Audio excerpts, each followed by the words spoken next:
This is example 1 of the exponential functions lab. We have the following function, f of x equals 5 to the negative x plus 25. For part 1, we want to determine some transformations of the function of f of x equals 5 to the x.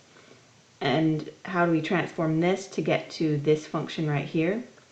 So we need to determine reflections. So there are two types of reflections. There's reflections across the x-axis and the y-axis. If we had a reflection across the x-axis, the function itself would be negative. So if we were to go from here to here, there would be a negative symbol here. Since it is positive, we see that there is no reflection across the x-axis. If there's a reflection across the y-axis, then our x will be negative. So if we go from here to here, we actually see that our x is negative, and so there is a reflection across the y-axis.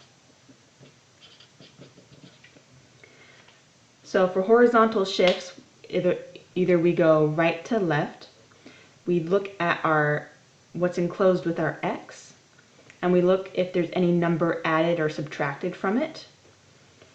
Our x is in exponent form, so if we look at it from here to here, there's nothing actually added to our x enclosed with it. This 25 is affecting the entire function, not our x, so we can disregard that plus 25. So there is no horizontal shift. If we look at vertical shifts, that's when our function moves up or down. That's where our plus 25 comes into play, because this is moving the entire function. And so we have a vertical shift of upwards 25.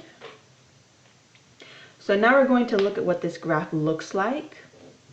So we have the graph of f of x equals 5 to the x. This is what it looks like. It's an increasing exponential function with a horizontal asymptote at 0.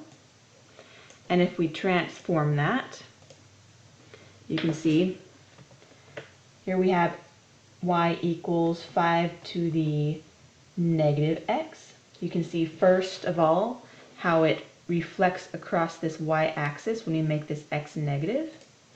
And when we add this 25, we shift the entire function up 25. So if I scroll out, we can see that it has moved the entire function up 25.